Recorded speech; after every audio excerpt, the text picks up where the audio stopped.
students, welcome to the lecture series of Advanced Java. We had started with JSP and today in this video lecture we are going to see something about JSP directives. Now directives, what are the directives, what are the types of directives and how we can demonstrate them practically is what we are going to study in this lecture. So without wasting any time, let us begin with JSP directives. First, we would like to see what are directives and what it does. So directives are basically ways in which you are telling the server how to control and how to process the whole JSP page. JSP, as you know, is a combination of Java code as well as HTML. So there should be some method, some way of specifying to the server that you need to process the page in this particular manner. Some important or highlighting parts can be added into this directive part. So the basic use of this directive is it guides the server how to process or how to progress with your JSP page. The basic syntax of directive is you first have an angular bracket, then you have a percentage sign and then @ sign. After this you are giving a directive name.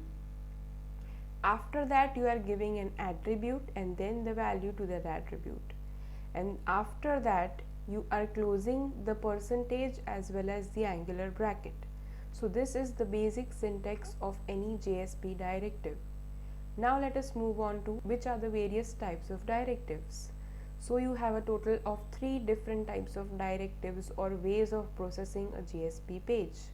The first one is a page directive, second one is the include directive, and third is a taglib directive. The page directive will tell you about how to process a page. The include directive will tell you about which files you want to include in a page, and taglib directive will help you to create custom tags as well as any pre-built tag that you want to develop in your JSP code. So let's begin with the page directive. The syntax for the page directive is @page, and after that you are supposed to give certain attributes with their values. Let us have a look at some of the attributes which is not just limited to these many attributes. The first one is import, next is extends, next is autoflush, error page, language, session, is thread safe, is error page, content type, buffer and info. All these things we are going to study when we are going to implement the page directive. But let us see some of the important ones which we will be using throughout the JSP in our course. The first you will be using is import, second you will be using is extends, third you will be using is language, next you will be using is error page, then you will be using content type and is error page too. So these are the various important attributes that we shall be using throughout the JSP course. The next is the include directive. It tells you about which file you are supposed to include in your JSP page apart from the page that you are going to run. It also has certain attributes and it is written by @include, and the attribute is only one in this case, that is file. It is only having a single attribute. Next is your tag library or taglib directive. It is written by @taglib and any attributes. Now basically it has two main attributes that we are going to use, prefix and URI. It has others but the main we will be using are prefix and URI. Okay, now this taglib is basically used for creating any custom tags that you want, or certain pre-built tags which you have and you want to use them. You require a tag library in order to use them. Okay, where you are specifying the path of that pre-built tag and you are specifying any pre-letter with which you can call that library. So all these things are specified in the tag library. Now we are going to move with a practical session where we are going to show you all the 3 directives and their different attributes. So let's start with the hands-on session. Students, welcome to the hands-on session of JSP directives.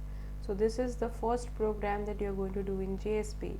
So before we move on to the details of the directives, I will first let you know how to create a JSP project and develop a JSP page. So file, new project, Java web application, next.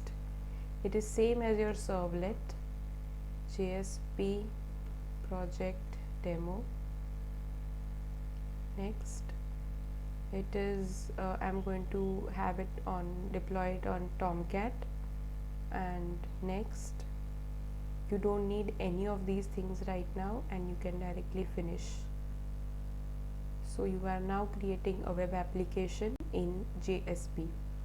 Now JSP pages are scripting pages, so they are actually web pages. It is a combination of Java code as well as HTML. So when you have HTML, you are supposed to write it in web pages and it will be interpreted by the browser. You don't need to compile it. That is another concept, that JSP is going to be converted to a servlet and it is going to compile afterwards, but you are not supposed to do that. So you don't have to worry about anything. You just have to keep on creating all .jsp pages in the web pages folder. Okay, so we are going to create a new JSP. So web pages, new JSP. Under JSP I will write first JSP page and I will finish it. So as you can see in my web pages, along with my HTML file, I am having another web page, first page.jsp, first JSP page.jsp. Okay, now this you can see is a comment. Okay, next you can see is a page directive. Okay, it is Angular %@page, and we have seen a total of 2 different attributes, content type and page encoding. These are the attributes. Now this content type is text/html. It is same as your response.setContentType, text/html. So it is that part. You were writing in your servlets as response.setContentType. Here you are giving it as an attribute. And this is your page encoding, which says that your page is encoded in UTF-8. Okay, it is Unicode text format 8. Okay, now this is your HTML tag, this is your head tag, this is your body tag, this is your title, and this is my header tag. So you are very much familiar with this. Okay, now let us see a directive here, the directive page. In the page directive, let me import something. I will show you the import part. Import is equal to java.util.date. So I have imported the util class. Okay, now I already told you that here if you want to write any Java code, we are writing it in scriptlets. Also I told you we have certain implicit objects which are pre-built by Tomcat. We just have to use them without any declaration. And also I told you there was an expression tag. So I will make use of the expression tag. It was something like this, and this is equal to indicates that it will be directly printed. Okay, so here I am writing a new date. Okay, and this new date will now be printed. Okay, so with this I can print a new date. So let me run this page.